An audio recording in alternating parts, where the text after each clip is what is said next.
비트코인이 조정 이후 제대로 반등을 해주지 못하고 있는 요즘, 저희 같은 개인 투자자들은 늘 어떻게 해야 할지 막막한 기분에 휩싸입니다. 과연 비트코인은 어째서 조정을 당했고 언제쯤 상승을 보여줄 수 있을까요? 우선 골드만삭스 출신 거시경제 전문가 라울 팔과 그가 운영하는 리얼비전의 수석 분석가 제이미 쿠츠의 이야기를 빠르게 들어보시죠. I think just top level, everybody always wants reassurances. Is it over yet? Are we all doomed? What's going to happen? Have I got the wrong tokens? Just there's so much fear in the space, and there's a lot of hand holding needs to be done. So I guess we start at top level, like where the hell are we? Yeah, well, I mean, let's talk about like market psychology. I think, every cycle is different but the same, and it just feels like the scar tissue from the last cycle, which we all felt, is manifesting in a lot of the commentary that's coming through at the moment. Right? Yeah, agree. Now, it's a 4-year cycle. This is when it has to end. Therefore, it will. Last cycle, it was like to the moon forever because no one is keeping an eye on, or no one really, there were people such as yourself who were really getting a good handle on it. And it was really in early. No, even I failed in the last cycle because I thought there was another leg to go. So, yeah. So then everyone's sort of, I guess, truncated this cycle, and for good reason. It's not without, that there are frameworks out there that are credible, that should say that, this is, a time when things start to get, peakish. But we haven't had the typical business cycle, and not many people do that business cycle analysis that you and Julian do. So that framework that underpins everything at Real Vision and GMI, is sorely missed elsewhere. But it just feels that, it's a mechanical response to like the market that this is now when we should be peaking. And it's been, interesting to see the commentary flying on Twitter and everyone else. And even within our membership here about, is the top in. So, I'm always fascinated by market psychology and how it manifests in the market. I also think what's quite interesting is that everyone is very attuned to the liquidity cycle aspect now and how that is going to change the outcomes in the future as much as we think that, we've still got more to go. And all those things are sort of, they're the unknowns, but the framework that, we have here is very, I think, very clear that we have got more to go. I've got we've talked about like my Bitcoin cycle risk framework and the topping indicators that I've been building. I mean, they're not screaming at me euphoria. There is definitely, and I highlighted this in that last report, Raoul, trend exhaustion signals in the Bitcoin chart and fundamental deterioration as well.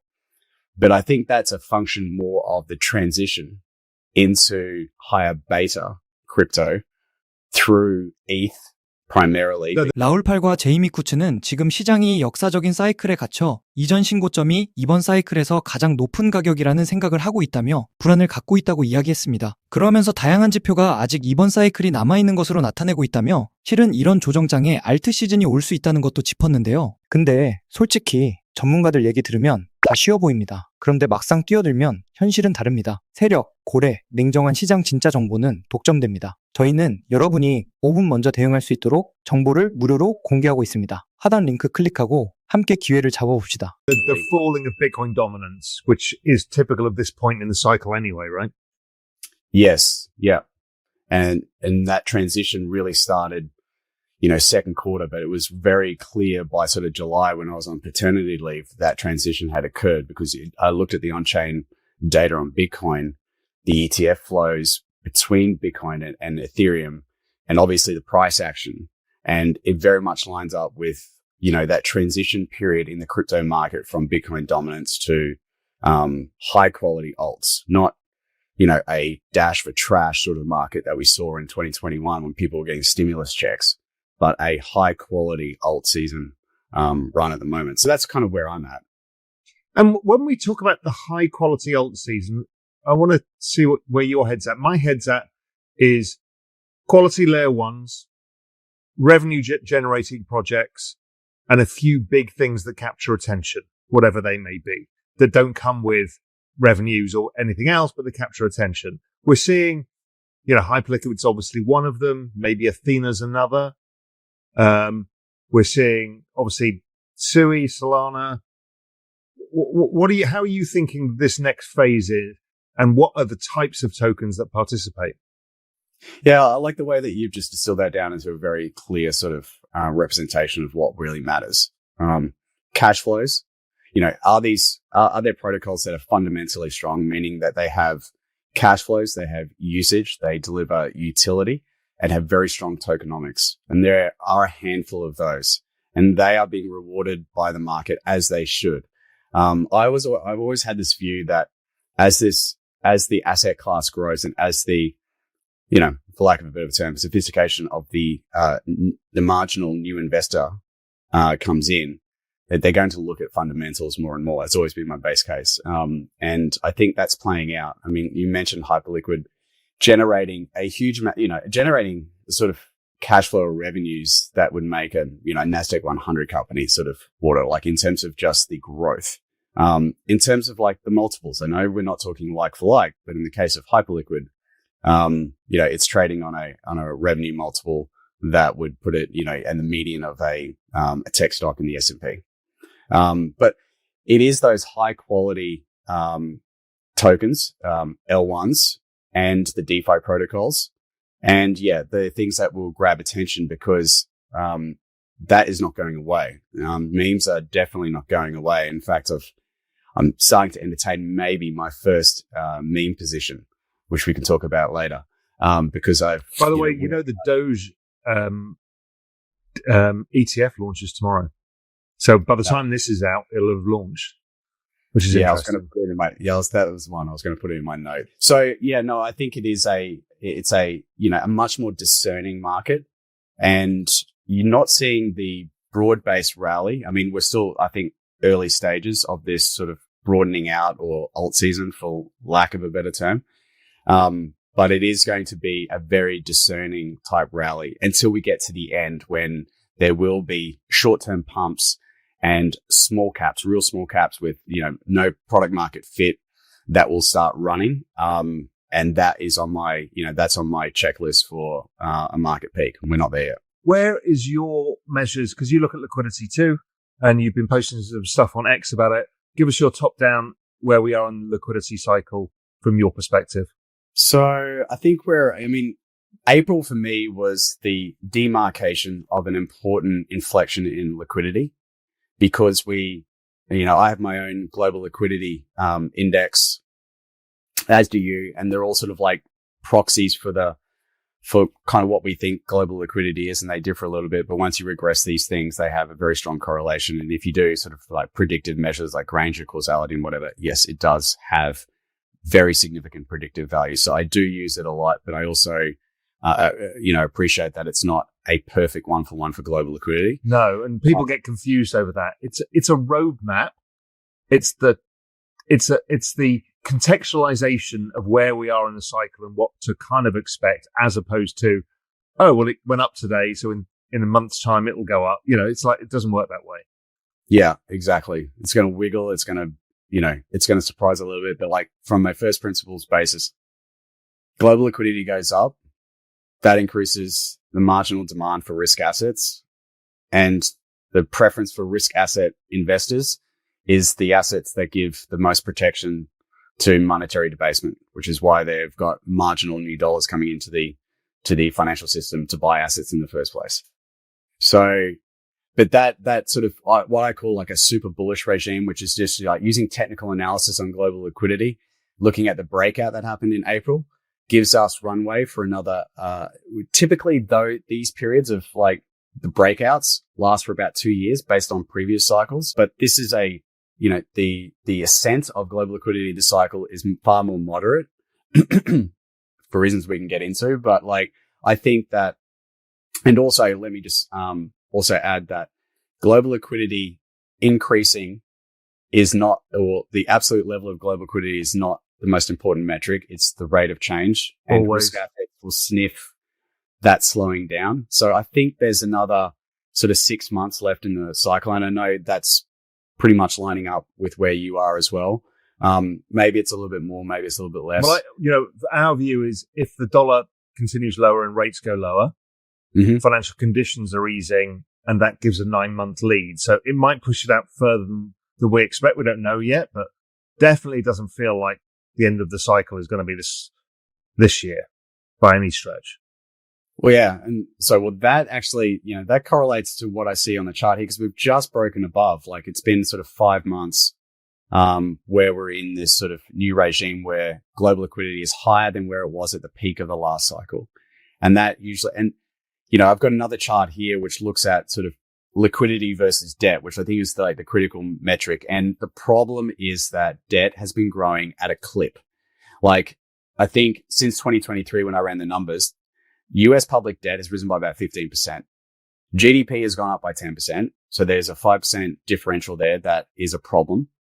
The bigger problem is that the liquidity growth is around 3 or 4% since then. So there's almost I've been trying to think this through, Jamie, from, you and I swapped that chart. You sent it over to me and said, what do you think? And I'm like, yeah, okay. And I've been thinking, my fear is we're not measuring part of global liquidity. And that's the duration of issuance, right? The bills, I don't think is getting captured by any of our work. Somebody else on Twitter posted something about it today that they're working on it. And I fear that somehow we're missing yet another liquidity lever that we didn't know was coming, which was like, we're not going to issue at 5 years anymore. We're just going to issue in the first 3 to 6 months. And that's more, and Mike Howe was on the podcast today, and it was like, that seems to be more liquidity that maybe you're not capturing in this. I would be the first to admit that. In fact, when I put this on Twitter, that's exactly what I said like a week or two ago when I put it up. I said, I'm not capturing this, I guess, this new form of liquidity that's coming, directly from the Treasury rather than through the central banks or the monetary based metrics that make up my liquidity measures. So I would definitely agree with that. Could we measure it as a proxy using the rate of change of money market funds? Something, because these get issued somewhere, right? They either get issued into stable coins or generally issued into the banks or into money market funds or some combination. I wonder if there's an easy proxy, or do you have to go through and clean the data and do all of the laborious work of figuring out exactly what was issued and where in the curve? I thought about stable coins and using that as trying to blend that in as a way to capture what the Treasury is doing, but I hadn't really thought it through. It's just interesting. It's been in the back of my mind. Like, we haven't got, it's not complete yet. Yeah, it feels like this is the conversation we're having in like mid 2022 when we were like building stuff and we were having these conversations and we kind of came to the same conclusion about like where the bottom was going to form. But I haven't done the work. And I'm sure you guys will, as will I, but I think it's definitely missing because obviously that's since Yellen, that has been the playbook. The quantitative, the balance sheet's been tightening for the last 3 years, but Bitcoin is up. And that's because liquidity is being pumped in through other mechanisms. And that's why we've been using the total liquidity as opposed to Fed net liquidity. And before that, the balance sheet.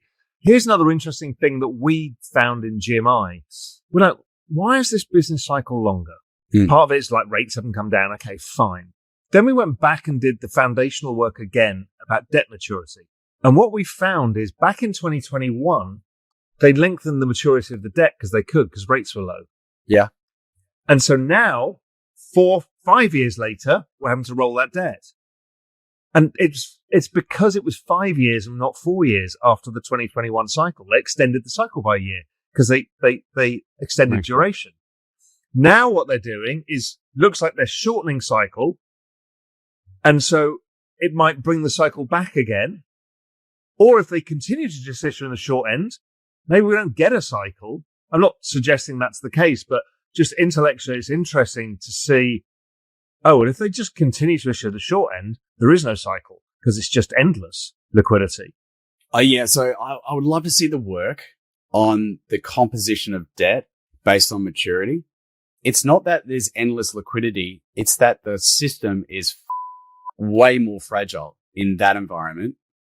Right? Because they have to be, they have to constantly be on the case in managing the financial system and, making sure that volatility in the bond market doesn't start creeping. Because like with the previous regime of more long dated issuance, there was these cycles of like 4 to 5 years, and, they became, I think, a lot more sensitized to it and able to get ahead of it. Now they've just basically turned into a short-term, a short-term liquidity engine, which I think causes a whole bunch of other problems. It's like basically buying a car on a credit card. Yeah. As opposed to, a 5-year car loan. Right. Which could accelerate the exiting of, from US treasuries in one aspect, but maybe stablecoins sort of plug the hole. I don't know. It's incredibly interesting, but obviously there's just more liquidity, more cowbell. 라울 팔과 제이미 쿠츠의 이야기 어떻게 들으셨나요? 조금 어려울 수 있는 이야기였지만 그들이 가리키는 방향은 하나뿐이었습니다. 결국 비트코인의 이번 사이클 가격 상승은 끝나지 않았다는 것인데요. 하지만 제 채널에 등장하는 전문가들은 대부분 비트코인을 좋게 이야기해야 하는 위치에 있는 사람들입니다. 고객 자금을 굴리고 있거나 회사 자금으로 비트코인을 구매한 사람들이 많기 때문이죠. 시장에는 정답질은 없습니다. 그럼에도 많은 투자자들은 리스크를 감수하고 돈을 벌기 위해서 비트코인 시장에 뛰어드는 것이죠. 하지만 급등락하는 비트코인 시장에서 급등과 급락을 반복하는 차트를 보고도 개인 투자자들이 욕심과 공포를 떨쳐내고 평정심과 내 자산이 우상향을 하는 것은 말처럼 쉽지가 않으실 겁니다. 저 또한 전업 투자자 생활을 오래 했지만 항상 좋은 자리를 기다리고 인내해야 수익을 조금씩 낼 수 있었습니다. 그래서 저희 앤드류 트레이딩 팀에서는 어떻게 하면 일반 개인 투자자들도 투자 시장에서 수익을 낼 수 있을까? 구독자분들께 어떻게 하면 조금이라도 도움을 좀 드릴 수 있을까? 고민을 하다가 구독자분들도 비트코인이 명확하게 상승 추세가 나왔을 때만 투자를 하실 수 있게 한다면 수익이 조금 나지 않을까? 라는 생각을 하게 되었는데요. 제가 전업 투자를 하면서도 개발자로 오래 일을 했기 때문에 저도 써볼 겸 유료 결제를 해서 결국 만들었습니다. 바로 비트코인이 정말 신뢰할 수 있는 상승 추세인 건지 횡보인지 하락인지 알 수 있게 도움을 주는데요. 지금 보고 계시는 건 비트코인 차트인데요. 제가 빨간색 네모 박스로 표시해둔 곳을 보시면 주황색 61선과 파란색 121선이 교차하는 구간에서 추세가 변동되는 걸 보실 수 있습니다. 실제로 지금 비트코인은 최근에 61선과 121선이 데드크로스 하방 교차하면서 조정이 나오고 있는데요. 제가 운영 중인 앤드류 관점 채널에서는 보시다시피 2월 25일부터 제가 줄 곧 비트코인 하락 관점을 제가 말씀드리고 리스크 관리에 대해서 말씀을 드렸고 많은 분들이 도움을 받으셨습니다. 물론 데드크로스가 난다고 해서 무조건 하락하지도 상승하지도 않습니다. 저희 앤드류 트레이딩 팀에서 개발한 알파빗 지표는 약 8개의 고급 추세 기준과 트레이더들의 노하우를 담아서 차트가 상승할 확률이 높을 때 신호가 나오도록 개발을 하였습니다. 그 결과 저희 전문 트레이딩 팀 또한 판단에 도움받을 정도로 만족할 만한 놀라운 성과를 보였습니다. 시중에 유료로 팔 수 있을 정도로 가치 있는 지표이지만 저희 앤드류 채널 영상을 시청해주시는 구독자분들께는 무료로 제공해드리기로 마음먹었습니다. 저 또한 며칠 밤새 테스트하며 어렵게 만든 지표이지만 구독자분들 성원에 힘입어 저 또한 도움을 받고 있기 때문에 어렵게 공유드리기로 마음먹었습니다. 초보자분들부터 경력이 오래된 트레이더분들까지 굉장히 큰 도움을 받을 수 있는 지표라 도움이 되실 거라고 자부합니다. 신청 방법은 하단 더보기란과 고정 댓글에 나와 있으니 많은 신청 부탁드리고 이번 하락장에서 모두 잘 살아남으셔서 좋은 성적 내시면 좋겠습니다.